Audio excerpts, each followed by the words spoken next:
our manufacturing base to China. That's true. We didn't do it voluntarily necessarily. It was done by the elites. They decided that was a way to make a buck. But the result is that China has an industrial base devoted to military production that is potentially twice the size of the industrial base we had during World War II. Now, we just snubbed China's proposal for peace. We wouldn't even consider it. And if you're sitting in Beijing and you had any reservations about assisting Russia, those are over. So you're going to send Russia whatever Russia needs because your assumption is, we in Beijing are next on the menu. If Russia fails, they'll go to war with us. We don't seem to understand our impact on the rest of the world. And what we've done to ourselves is create an insoluble problem. So as far as weapons go, yes, we're going to continue to dump them in there because people back here are enriching themselves. There are people in Ukraine enriching themselves. We know the Ukrainians resell things all the time. We see them in Kosovo. We see them down in Iraq. We see them all over the place. That's not news. Although I was told this morning that I guess it's the General Accounting Office, I'm not sure, the IG, several people in Washington said that we've now gotten control of everything. So we have perfect visibility on all the weapons and where it goes. That goes along with sightings of unicorns and elves and Santa Claus and the Good Fairy. Right. But that's where we are. So no, it's not going to change. It's going to continue. And that's why the Russians have got to reach the conclusion that they're the only ones that can end this war. And they've got to do that. So what's left of Ukraine? I mean, you believe Ukraine is dead. It's done. I think it is. It's a great tragedy. I don't see how this Ukrainian nation state survives. It was always an artificial construct. You always had too many non-Ukrainians in it, which meant that you had to make a decision. Do we say, all right, you're a citizen of Ukraine, but you can be a Russian. You're a citizen of Ukraine, but you can be a Tartar. You're a citizen of Ukraine, but you can be whatever. As long as you swear allegiance to Ukraine and do business here, we'll work with you. You can have your own language, your own schools, and so forth. That opportunity was lost. That was part of the Minsk Accords. That's what the Russians were asking for. That's gone. So the area that the Russians are sitting on will never be turned back to the Ukrainians. The Russians will never leave that. That's part of Russia. More of Ukraine is going to be swallowed by Russia before this is through. I dare say most of the Ukraine east of the Dnieper River. But the Russians also know that Odessa and Kharkov are two Russian-speaking cities. They were never Ukrainian. They were always Russian. I'm sure they're going to insist on those. The real question is, what do you do with the rest of Ukraine, the western part of Ukraine, which really is Ukrainian, not partially Ukrainian, not Russified or anything else, really is Ukrainian? I don't know. I mean, the Poles all already seem to aspire to acquire it as part of the restoration of the great Polish-Lithuanian Empire. I don't know. I mean, there are all sorts of crazy ideas and views in play right now. None of this has anything to do with us, Clayton. Right. Nothing. Right. And that's why American soldiers are not going there to fight. Despite what Zelensky's calling for. Unbelievable. Well, Colonel, thank you so much for this. As always, thank you for your analysis and the nuance. We really appreciate it. And we'll continue to... we'll continue to see how amazing Washington is, being able to track all of these weapons, that they have a pinpoint accuracy through Ukraine and the rest of the world. It's going to be fascinating. Thank you so much, Colonel. We really appreciate it, as always. Sure. Thank you. So our thanks to the Colonel, as always. Thank you so much for joining us on the show. We really appreciate it. Well, it is no secret. If you're tuned in, then you know the experts are predicting a recession heading our way. Layoffs already happening, and the government is ready to print more money, further devaluing the U.S. dollar. While last year was terrible for most investors, 2023 could be even worse. That is, unless you were smart and you invested in gold, then you were protected from the losses. While other investments fell, if the experts are right and we hit a recession, 2023 is even going to be perhaps better for gold and silver. It already is. We're already seeing a 6-month high for gold. That's fantastic. The demand for silver is off the charts. Now, if you're interested in investing in gold, the folks at Lear Capital will help you get started purchasing precious metals or converting part of your IRA or your 401k into a gold and silver IRA. So you can call Lear Capital today at 1-800-613 3557 or go to learredacted.com. Right now, if you buy 1 ounce of gold, Lear Capital is giving away a free ounce of silver. So you buy 1 ounce of gold, they're giving away a free ounce of silver. That's incredible. That's free money. That's literally free silver that you can keep or do whatever you want with it. Sell it immediately. But as the price of silver continues to climb, you've gotten it for free. Why wouldn't you hang on to it? There are a lot of gold companies to choose from, and Lear Capital has over 25 years experience, thousands of 5-star reviews, and a risk-free guarantee that gives you 24 hours to review your purchase before committing to anything. So Lear Capital will say, hey, right, you don't want to invest in gold? Fine, no problem. Your choice.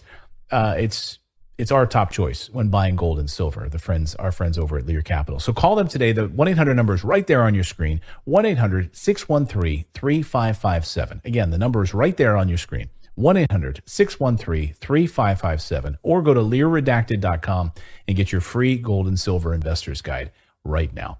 So learredacted.com. All right, guys, you guys ready to talk some vaccine passports?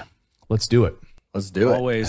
Always. Let's talk about this. So the World Health Organization is pushing for global vaccine passports. At the same time, they are pushing for global pandemic powers through what's known as the CA Plus treaty that we have been discussing here on the show. And God, we get a lot of emails from you guys.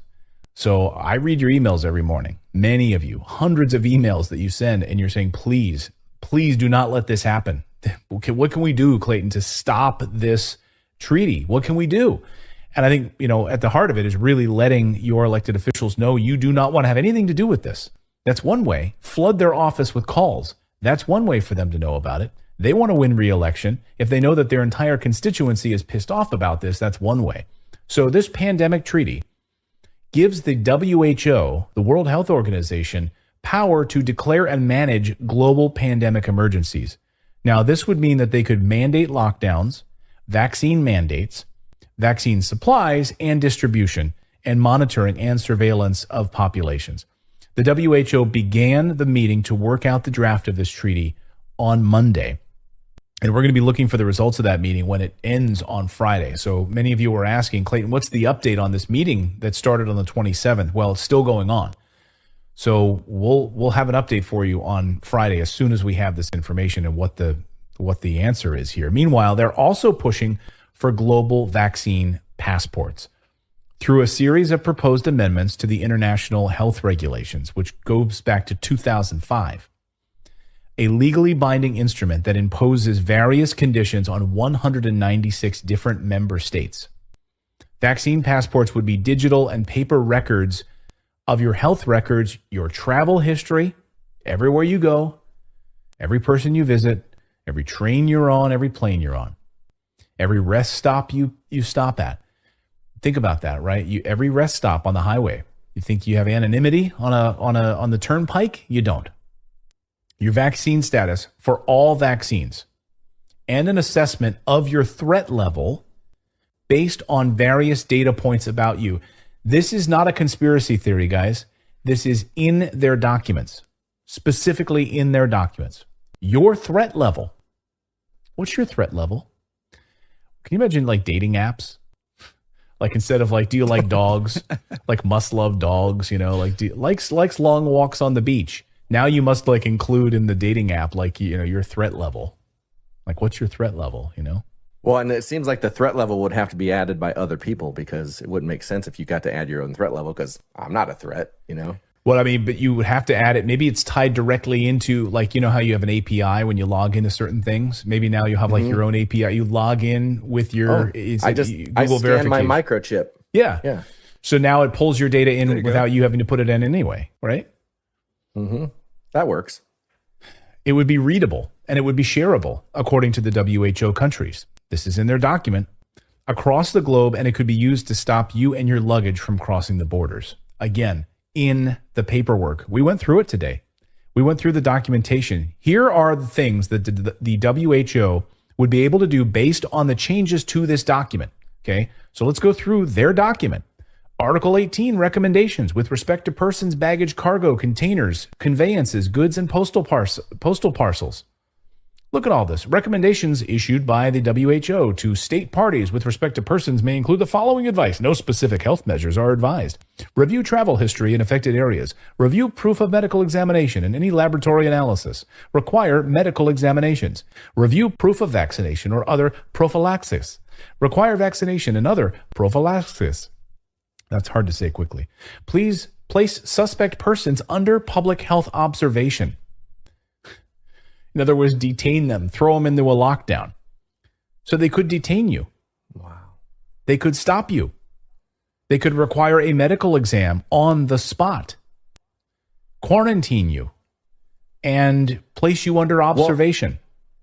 And it's not, and when they say place suspect, that's not like they're saying, hey, come on over here, we're going to put you in here. No, when they place you, you pick something up and you place it somewhere, right? Right. That means you are forcefully getting placed where they want you. Well, and we already saw that in Australia. We saw that in other parts of the world, being placed in camps, held against your will, people escaping and telling the world about these places. Sounds familiar, doesn't it? I mean, it's crazy. So we also know that, detaining people, especially in the U.S., like detaining people often ends up in the people getting shot. So, I mean, is that what they're gonna end up doing? Like, if you're resisting arrest at this point, like that's a dangerous game. Yeah, and we saw the data in the newsletter today. We covered how so many people behind bars ended up dying due to negligence, basically, during the pandemic. So, being locked up, put away, held against your will by the government, because they don't like your status, your vaccine status.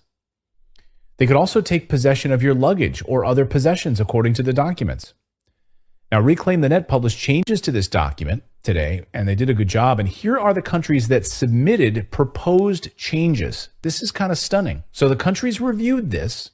These countries on the list here: Armenia, Bangladesh, Brazil, Czech Republic,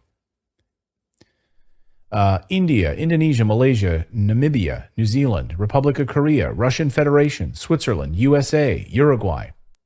Do you notice anything funny, though, on this list? Keep it up here for a second. Do you notice anything funny on this list, guys? Why is Brazil on this list?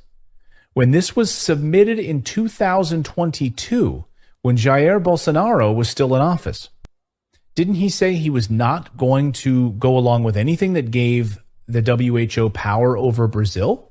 He told us that publicly. Yet there they are, making proposals for vaccine passports in 2022. So in the draft, you can find this language for international vaccine passports.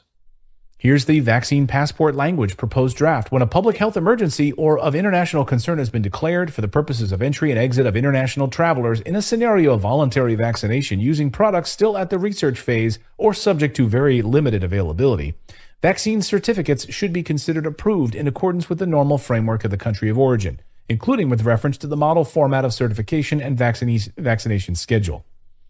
And the conditions of digital documents. Paper certificates must be assigned by the clinician indicating the administration of the vaccine or other prophylaxis, or by other duly authorized health professional. Digital certificates must incorporate a means to verify authenticity from an official website. For example, a QR code.